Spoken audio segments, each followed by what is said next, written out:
So here is the day for English learning. So right now I have a one English story and very simple English story. In last video we talk about tongue twisters. 50 tongue twisters, top 50 tongue twisters. We have to be practice. I have two cameras in front of my eye. There is one and another is here. So I just want to tell you that there is a one simple English story that we will learn today. ये हटा देती हूँ मैं lions पाव meaning, ये मैं भी थोड़ा सा पढ़ रही थी लेकिन my brother told me why are you reading before this video, we will read in recording, then if you made mistake then it is okay. So here is the one of the most and beautiful story, the lion and the mouse. Okay, one day a lion was sleeping under a big tree in forest मतलब जंगल होता है, ठीक है। एक दिन लोयन जंगल में एक पेड़ के नीचे, बिग ट्री, बड़े पेड़ के नीचे सो रहा था। ये मैं स्क्रीन पे सेट कर दूंगी तो आपको स्टोरी भी दिखती रहेगी। और little mouse was running around, जो छोटा चूहा है वो दौड़ रहा था इधर उधर, एंड एक्सीडेंटली और अचानक से रैन ओवर द लोयंस पाव, और जो लोयन होता है उसके पैरों के पंजों के नीचे आ गया, ठीक है। द लोयन वॉक अप एंग्रीली, और एंग्री मीन्स गुस्सा होता है। द लोयन वॉक अप एंग्रीली, लोयन ने अचानक से गुस्से में उठा, एंड कॉट द माउस, और उसने चूहे को पकड़ लिया। The mouse was very scared मतलब डरा हुआ, डरना। तो क्या हुआ कि ये कुछ वॉके वे जो we have to be right and we have to be learn and we have to be remember every time. Scared means डर गया, तो माउस डर गया था। एंड ही सेड, से की second form said, he said please let me go, मुझे जाने दो, आई एम सॉरी, माफी मांग रहा है। One day I may help you, mouse कह रहा है लोयन को कि एक दिन मैं आपकी हेल्प करूंगा। तब लोयन को तो हंसी आएगी कि हाँ अच्छा। तो lion laughed, you are so small, तुम तो बहुत छोटे हो, how can you help me, तुम मेरी हेल्प कैसे कर सकते हो। बट ही फेल्ट काइंड, पर उसको ऐसा लगा कि हाँ काइंड मीन्स दया आई, and let the mouse go, और उसने चूहे को जाने दिया। एंड फ्यू डेज लेटर, कुछ दिनों बाद, the lion was walking through the forest, जो लॉयन है वो जंगल के रास्ते जा रहा था। एंड सडनली, अचानक से, he got trapped in a hunters net. अब लॉयन की बारी आ गई है भैया। लॉयन क्या हो गया, जो हंटर होता है शिकारी के नेट, उसके जाल में फंस गया लॉयन, ठीक है। द लॉयन रोर्ड लाउडली, मतलब रोर नहीं होता, रोर मीन्स गर्राना सा, कर्रा रहा है, रोर्ड लाउडली, बहुत जोर से। एंड ट्राइड टू स्केप, और मतलब छूटने की कोशिश भी कर रहा है। But the net was too strong, लेकिन वो नेट बहुत ही ज्यादा स्ट्रॉन्ग थी। The little mouse heard the lion's cries, वो जो छोटे से चूहे ने लॉयन की रोने की आवाज सुनी।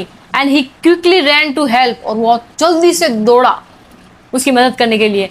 यूजिंग हिज शार्प टीथ, और उसके जो नुकीले जो शार्प टीथ थे उसका यूज किया। एंड ही स्टार्टेड च्यूइंग, उन्हें तो ऐसे कुतरना, the ropes of the net, जो नेट होता है उसकी जो रस्सी होती है उसको कुतरना शुरू कर दिया।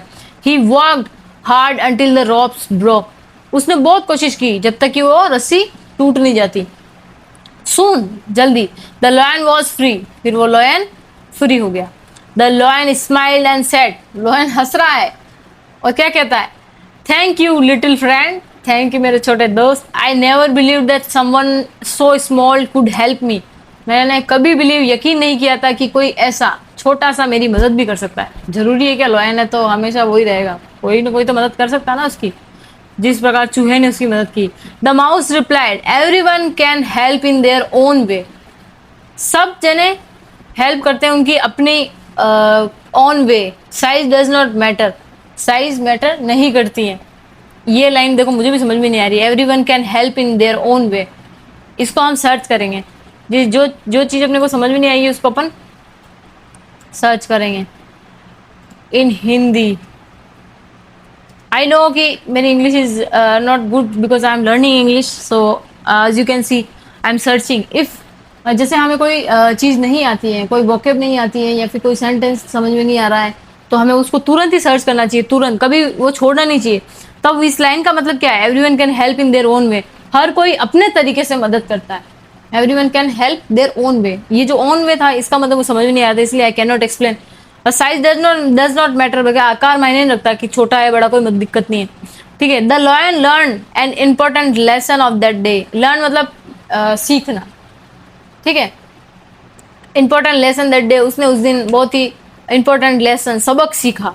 ही अंडरस्टूड, वह समझ गया that kindness is never wasted. कभी भी जो उसने काइंडनेस किया था, क्या काइंडनेस की थी उसमें, क्या दयालु दिखाई थी. जब लोयन के पैर में वो चूहा आ गया था तो उसने उसको जाने दिया, उसे छोड़ दिया था कि लेट गो, माउस को छोड़ दिया था. तो उसको समझ में आ रहा है कि he understood that kindness is never wasted. Kindness कभी भी वेस्ट नहीं जाती है. And even the smallest friend can be very humble. और एक छोटा से छोटा दोस्त भी बहुत ही वैल्यूएबल हो सकता है, बहुत ही महत्वपूर्ण हो सकता है. So moral of the story is never underestimate others and always be kind. हमेशा काइंड रहो और कभी भी अंडरस्टिमेट मत रहो. अंडरस्टिमेट या रहो, ये मैंने अंडरस्टिमेट थोड़ा सा देखना पड़ेगा इसका क्या मतलब है. इसको सुनते तो अपन हमेशा है, लेकिन जब समझ में नहीं आता, कभी कभी कुछ ऐसे वर्ड होते हैं जो हमें पता होते हैं फिर भी हमें याद नहीं आता उसका हिंदी मीनिंग क्या होता है. कम समझना, कम आंकना, कम समझना. वो जो चेन्नई एक्सप्रेस में बोलता है ना अंडरस्टिमेट, वो कुछ ऐसा कुछ सेंटेंस है अंडरस्टिमेट वाला. Underestimate.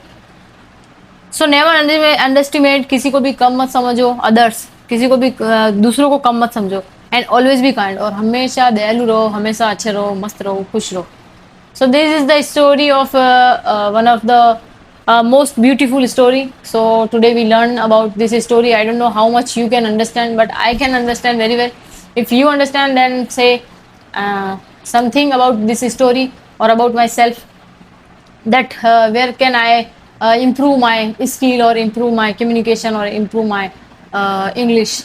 So this is the journey of my English learning on day 4. So thank you so much for listening me and have a nice day, and we will meet in next video. Bye bye, take care, good night.